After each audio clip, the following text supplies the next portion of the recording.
السلام علیکم ورحمۃ اللہ وبرکاتہ۔ اسٹوڈنٹس، آج ہم ذوق کی غزل کا مطالعہ کریں گے۔ تو ذوق جو ہی ان کا پورا نام تھا شیخ محمد ابراہیم ذوق۔ 1799 عیسوی میں ان کی پیدائش جو ہے دہلی کے قریب ہوئی تھی۔ تو ان کو شاعری سے خاص شغف تھا بچپن ہی سے، تو شوق کے شاگرد ہوئے اور اسی مناسبت سے اپنا تخلص انہوں نے ذوق اختیار کیا۔ شاہ نصیر سے انہوں نے کیا کیا تھا، پہلے جو ہے اپنے کلام پر اصلاح لیتے تھے، لیکن وہ نہیں چاہتے تھے کہ ان کا جو شاگرد ہے ان سے آگے نکل جائے، لیکن شوق کے جب شاگرد بنے تو یہ ایک کامیاب شاعر بن گئے۔ غزلوں کے علاوہ انہوں نے قصیدے بھی کہے ہیں۔ سودا کے بعد اگر کسی کا نام لیا جاتا ہے اردو قصیدہ نگاری میں تو وہ ذوق ہیں۔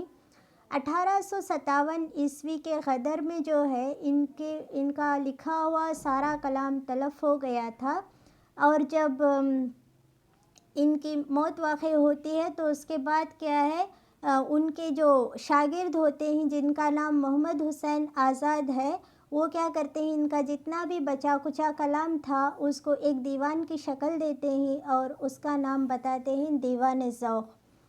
تو غزل ہمارے سامنے موجود ہے، پڑھیں گے اس کو۔ لائی حیات آئے خزالے چلی چلے، لائی حیات آئے خزالے چلی چلے، اپنی خوشی سے آئے نہ اپنی خوشی چلے۔ تو ذوق نے زندگی کی حقیقت کو اس شعر میں واضح کیا ہے۔ وہ کہہ رہے ہیں انسان نہ اپنی مرضی سے اس دنیا میں آتا ہے اور نہ اپنی مرضی سے اس دنیا سے جا سکتا ہے۔ اپنی خوشی یہاں کوئی کام نہیں کرتی۔ انسان تب اس دنیا میں آتا ہے جب اسے حیات لے کر آتی ہے۔ حیات کا مطلب ہے زندگی۔ جب انسان کو زندگی ملتی ہے تو اس دنیا میں آ جاتا ہے، اور جب موت آتی ہے تو اس دنیا سے چلا جاتا ہے۔ یہاں کسی کی کوئی نہیں چلتی۔ ہو عمر خضر بھی تو ہو معلوم وقت مرگ، ہو عمر خضر بھی تو ہو معلوم وقت مرگ، ہم کیا رہے یہاں ابھی آئے ابھی چلے۔ اگر لوگوں کو خضر علیہ السلام کی عمر بھی مل جائے، خضر علیہ السلام مطلب وہ ایک پیغمبر ہیں جن کو آب حیات پینے کی وجہ سے کیا ہوا ہے، وہ زندہ جاوید ہو گئے ہیں، اور ایسا ہے کہ وہ قیامت تک اس دنیا میں زندہ رہیں گے، اور اللہ نے ان کے ذمہ یہ کام سپرد کیا ہے کہ وہ بھولے بھٹکوں کو راستہ دکھائیں گے۔ تو اس شعر میں شاعر نے تلمیح کا استعمال کیا ہے، یعنی کسی واقعے کی طرف جب اشارہ ہو تو اسے ہم تلمیح کہیں گے۔ تو یہاں پر خضر علیہ السلام کی عمر بھی، یعنی اگر انسان قیامت تک بھی زندہ رہ جائے تب بھی اسے موت کے وقت یہی احساس ہوگا، ارے ہم تو ابھی اس دنیا میں آئے تھے اور ابھی ہمیں جانا پڑ رہا ہے۔ مطلب انسان کو جتنی بھی عمر ملے، جتنی بھی زندگی ملے، وہ اسے کم ہی لگتی ہے۔ کم ہوں گے اس بساط پہ ہم جیسے بدخمار، کم ہوں گے اس بساط پہ ہم جیسے بدخمار، جو چال ہم چلے سو نہایت بری چلے۔ تو شاعر اس کائنات کو ایک شطرنج کی بساط قرار دیتے ہوئے کہتے ہیں ہم بدخمار ہیں۔ بدخمار کا ہونا مطلب ہم اناڑی ہیں، ہمیں شطرنج کی بازی لگانا آتا نہیں ہے، ہم جو چال چلتے ہیں وہ نہایت بری چلتے ہیں، اسی لیے کیا ہے ہمیں ہمیشہ شکست و ناکامی کا سامنا کرنا پڑتا ہے۔ دنیا نے کس کا راہ فنا میں دیا ہے ساتھ، دنیا نے کس کا راہ فنا میں دیا ہے ساتھ، تم بھی چلے چلو یوں ہی جب تک چلی چلے۔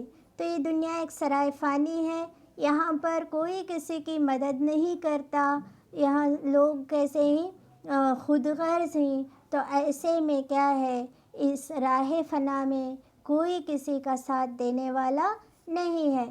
جب تک یہ دنیا قائم ہے ہمیں بھی اس کے ساتھ قدم سے قدم ملاتے ہوئے چلنا پڑے گا۔ نازاں نہ ہو خرد پہ جو ہونا ہے ہو وہی، نازاں نہ ہو خرد پہ جو ہونا ہے ہو وہی، دانش تیری نہ کچھ میری دانشوری چلے۔ تو شاعر کہہ رہے ہیں اے انسان تو زیادہ دانش مند ہونے کا ڈھونگ نہ کر، عقل مند بننے کی کوشش نہ کر، کیونکہ کیا ہے تجھے اپنی عقل پر ناز کرنے کی ضرورت نہیں ہے۔ یہ ایسا ہے کہ تو دانش مندی کر رہا ہے، تو زیادہ عقل مندی کر رہا ہے، بہت بچت کر رہا ہے، لیکن یہاں مقدر میں جو لکھا جاتا ہے صرف وہی ہوتا ہے، نہ تیری نہ میری کسی کی دانشوری یہاں نہیں چلتی۔ جاتے ہوائے شوق میں ہے اس چمن سے ذوق، جاتے ہوائے شوق میں ہے اس چمن سے ذوق، اپنی بلا سے باد صبا اب کبھی چلے۔ تو شاعر اس شعر میں اپنا تخلص اختیار کیے ہی، اس لیے اس شعر کو ہم کیا کہیں گے؟ مقطع کہیں گے۔ تو اس مقطع میں شاعر کہہ رہے ہیں اے ذوق، اب ہم کہاں جا رہے ہیں؟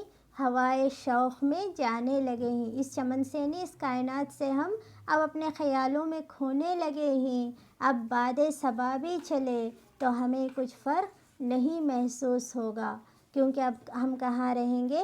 تصورات کی دنیا میں رہیں گے۔ امید ہے اسٹوڈنٹس یہ غزل آپ کو سمجھ میں آئی ہو، تو اس غزل کو ہم یہیں پر ختم کرتے ہیں۔ اللہ حافظ۔